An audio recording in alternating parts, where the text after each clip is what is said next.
Welcome to my vlog and I'm Sushma. ಇದು Saturday evening vlog.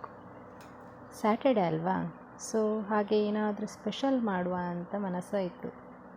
Gobi manchurian ಮಾಡೋಣ ಅಂತ ಹೊರಟೆ.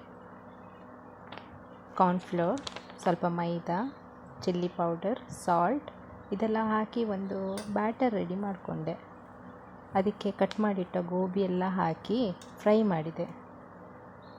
ಒಂದು ಬ್ಯಾಚಲ್ಲಿ ಎಷ್ಟಾಗುತ್ತೋ ಅಷ್ಟು ಹಾಕಿದೆ ನಾನು. ಇದು ನನಗೆ ಸ್ವಲ್ಪ ಚೊರೆ ಕೆಲಸ ಅಂತ ಅನಿಸುತ್ತೆ. ನಿಮಗೆ ಏನು ಅನಿಸುತ್ತೆ? Let me know in the comment section.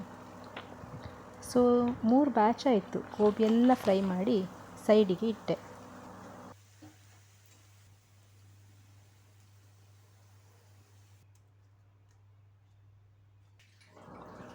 ಮತ್ತು ನಾಳೆ ಬೆಳಿಗ್ಗೆ ತಿಂಡಿಗೆ ಉದ್ದಿನ ದೋಸೆ ಮಾಡಲಿಕ್ಕೆ ಅಂತ ಉದ್ದು ಮತ್ತು ಅಕ್ಕಿಯನ್ನು ಮೊದಲೇ ನೆನೆಸಿದ್ದೆ. ಮತ್ತು ಅದನ್ನು ಗ್ರೈಂಡ್ ಮಾಡಿ ಸ್ವಲ್ಪ ಉಪ್ಪು ಹಾಕಿ ಚೆಂದ ಒಂದು 5 ನಿಮಿಷ ಮಿಕ್ಸ್ ಮಾಡಿ, ಆ್ಯಕ್ಚುಲಿ ಕೈಯಲ್ಲಿ ಮಿಕ್ಸ್ ಮಾಡಿದರೆ ಒಳ್ಳೆಯದು, ನಾನು ಸ್ಪೂನಲ್ಲೇ ಮಿಕ್ಸ್ ಮಾಡಿದೆ. ಅದನ್ನು ಚೆಂದ ಮಿಕ್ಸ್ ಮಾಡಿ ಫರ್ಮೆಂಟ್ ಆಗಲಿಕ್ಕೆ ಸೈಡಲ್ಲಿ ಇಡೋದು. ಅಲ್ಲಿಗೆ ನಾಳೆ ಬ್ರೇಕ್ಫಾಸ್ಟ್ ವ್ಯವಸ್ಥೆ ಸಹ ಆಯಿತು. ಮತ್ತು ಕಿಚನ್ನೆಲ್ಲ ಸ್ವಲ್ಪ ಕ್ಲೀನೆಲ್ಲ ಮಾಡಿ ನಾನು ಸ್ನಾನಕ್ಕೆ ಹೊರಟೆ. ಸ್ಯಾಟರ್ಡೆ ಅಲ್ವಾ, ಸೊ ನಾವು ಸ್ಯಾಟರ್ಡೆ ಟೆಂಪಲಿಗೆ ಹೋಗ್ತೇವೆ.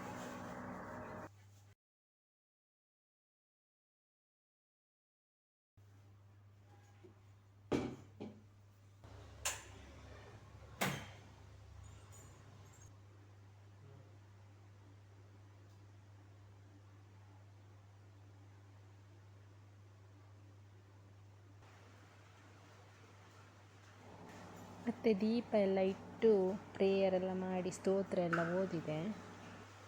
ಮತ್ತು ಇದು ಡಿಫ್ಯೂಸರು, ಇದರೊಳಗಡೆ ಒಂದು 2-3 ಕರ್ಪೂರದ ಬಿಲ್ಲೆ ಹಾಕಿ ಒಳಗಡೆ ಒಂದು ಟೀ ಲೈಟ್ ಕ್ಯಾಂಡಲ್ ಇಟ್ಟು ಸ್ವಲ್ಪ ಹೊತ್ತಾದ ನಂತರ ಒಳ್ಳೆ ಮನೆಯೆಲ್ಲ ದೇವಸ್ಥಾನದಲ್ಲಿ ಒಳ್ಳೆ ಪರಿಮಳ ಬರ್ತದಲ್ಲ, ಹಾಗೆ ಒಳ್ಳೆ ಪರಿಮಳ ಬರ್ತದೆ.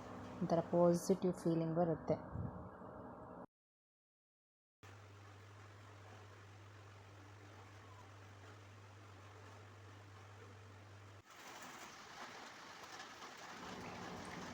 ಈವ್ನಿಂಗ್ ಟೈಮ್ ನೋಡಿ ಎಷ್ಟು ಚೆಂದ ಕಾಣ್ತಾ ಉಂಟು ನಮ್ಮ ಮನೆ ಎದುರು. ಈಗ ಕತ್ತಲೆ ಕೂಡ ಸ್ವಲ್ಪ ಲೇಟ್ ಆಗುದಾ ಅಂತ, ಹಾಗೆ ಸ್ವಲ್ಪ ಮಳೆ ಮೋಡ ಕೂಡ ಉಂಟು.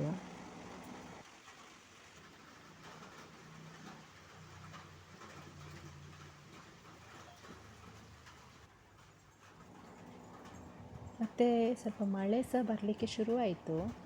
ಹಾಗೆ ಬಟ್ಟೆ ಎಲ್ಲ ಕೆಲವು ಒಣಗಲಿಲ್ಲ, ಅದನ್ನೆಲ್ಲ ಮತ್ತೆ ಮೇಲೆ ಹಾಕಿದೆ. ಮೇಲೆ ಅಂದರೆ ಅಲ್ಲಿ ಶೀಟ್ ಇದೆ, ಸೊ ಹಾಗೆ ನೀರು ಬೀಳೋದಿಲ್ಲ. ಮತ್ತು ಟೆಂಪಲಿಗೆ ಹೋಗಲಿಕ್ಕೆ ಸಹ ನಮಗೆ ಲೇಟ್ ಆಯಿತು, ಮಳೆ ಬಂತಲ್ಲ, ಹಾಗೆ ಹೋಗ್ಲಿಕ್ಕೆ ಆಗಲಿಲ್ಲ. ಮತ್ತು ಆದರೂ ಹೋದ್ವಿ, ಮತ್ತೆ ಆದರೆ ಪೂಜೆ ಎಲ್ಲ ಮುಗ್ದಿತ್ತು, ಸ್ವಲ್ಪ ಲೇಟ್ ಆಯಿತು ಹೋಗುವಾಗ.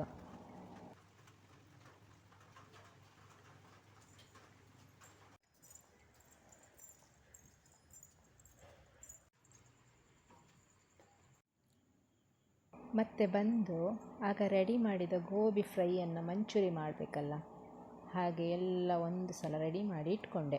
ಕ್ಯಾಪ್ಸಿಕಮ್, ಆನಿಯನ್, ಜಿಂಜರ್, ಗಾರ್ಲಿಕ್, ಕೊತ್ತಂಬರಿ ಸೊಪ್ಪು, ಕರಿಬೇವು ಸೊಪ್ಪು, ಹಸಿಮೆಣಸು, ಕೆಚಪ್, ಡಾರ್ಕ್ ಸಾಸ್ ಎಲ್ಲ ರೆಡಿ ಮಾಡಿ ಚಕಾಚಕ ಎಲ್ಲ ಒಟ್ಟಿಗೆ ಹಾಕಿ ಒಂದು ಗೋಬಿ ಮಂಚೂರಿ ಮಾಡಿದೆ. ಹೋಟೆಲ್ ಅವರು ಒಳ್ಳೆ ಕಲ್ಲರೆಲ್ಲ ಹಾಕ್ತಾರಲ್ಲ, ಹಾಗೆ ಕಲರ್ಫುಲ್ ಆಗಿರುತ್ತೆ. ಒಂದು ಕಲ್ಲರ್ ಇರಲಿಲ್ಲ, ಬಟ್ ಟೇಸ್ಟ್ ಒಳ್ಳೆ ಆಗಿತ್ತು.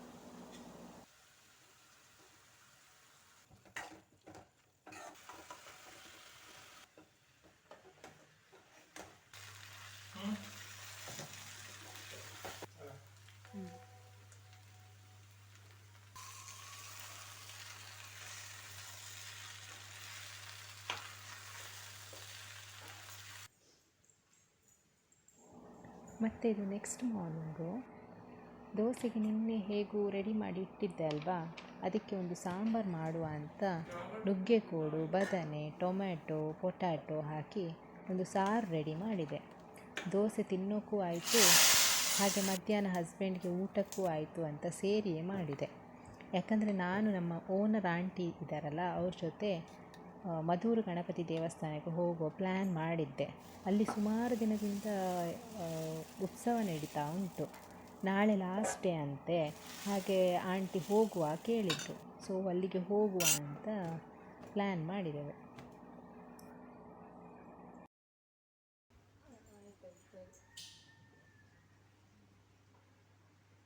ಮತ್ತು ಒಂದು 11 ಗಂಟೆ ಹೊತ್ತಿಗೆ ನಾವು ಟೆಂಪಲಿಗೆ ಹೊರಟ್ವಿ. ಆದರೆ ಸಿಕ್ಕಾಪಟ್ಟೆ ಕ್ಯೂ ಇತ್ತು. ಆದರೆ ನಾವು ಕ್ಯೂವಲ್ಲಿ ಹೋಗಲಿಲ್ಲ. ನಮ್ಮ ಆಂಟಿ ಭಾರಿ ಹುಷಾರು, ಹೇಗೋ ಕರೆದುಕೊಂಡು ಮುಂದೆ ಮುಂದೆ ಹೋದರು. ಈಸಿಯಾಗಿ ದರ್ಶನ ಎಲ್ಲ ಮಾಡಿ ನಾವು ಊಟ ಎಲ್ಲ ಮಾಡಿ ಮತ್ತೆ ಒಂದು 4 ಗಂಟೆ ಹೊತ್ತಿಗೆ ರಿಟರ್ನ್ ಬಂದ್ವಿ. ಮತ್ತು ಇದು ಒಂದು 6 o'clock ಹೊತ್ತಿಗೆ ಹಸ್ಬೆಂಡ್ ಬೀಚಿಗೆ ಹೋಗುವ ಕೇಳಿದರು. ಹಾಗೆ ಬೀಚಿಗೆ ಹೋದ್ವಿ. ಇದು ಬೇಕಲ್ ಬೀಚ್ ಅಂತ.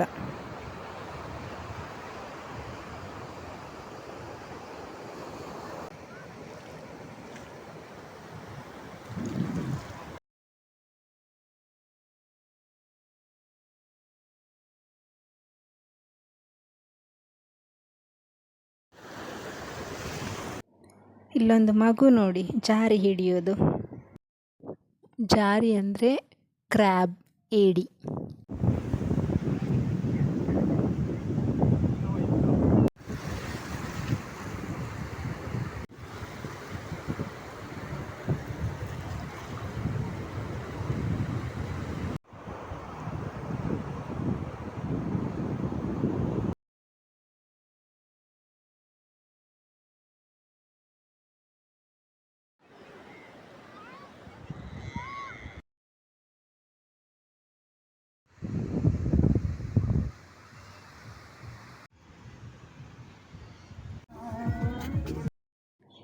ಟೂ ಇಯರ್ಸ್ ಬ್ಯಾಕ್ ನಾವು ಇಲ್ಲಿ ಬಂದಾಗ ಈ ಬೀಚ್ ಇಷ್ಟೊಂದೇನು ಇಂಪ್ರೂವ್ ಇರಲಿಲ್ಲ.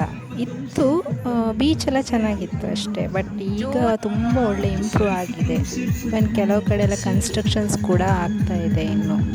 ಆಗೆಲ್ಲ ಎಂಟ್ರಿ ಫೀಸ್ ಕೂಡ ಇರಲಿಲ್ಲ, ಬಟ್ ಈಗ ಎಂಟ್ರಿ ಫೀ ಇದೆ.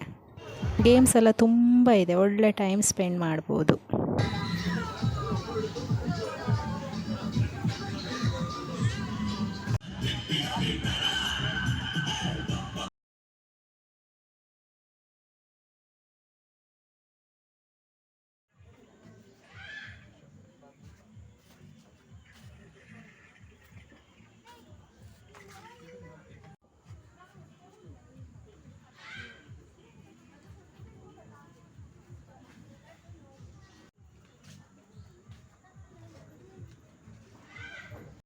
ಮತ್ತು ನಾವು ಒಳ್ಳೆ ಟೈಮೆಲ್ಲ ಸ್ಪೆಂಡ್ ಮಾಡಿ ಅಲ್ಲಿಂದ ಹೊರಟ್ವಿ. ಈ ವ್ಲಾಗ್ನ ನಾನು ನಿನ್ನೆಯಿಂದ ಕಂಟಿನ್ಯೂ ಮಾಡ್ತಿದ್ದೇನೆ. ಇದನ್ನ ಇಲ್ಲೇ ಎಂಡ್ ಮಾಡ್ತೇನೆ. So thanks for watching. ನನ್ನ ಚಾನಲ್ನ ಸಪೋರ್ಟ್ ಮಾಡಿ. ಹಾಗೆ please like, share and subscribe to my channel. Keep supporting me. Thank you.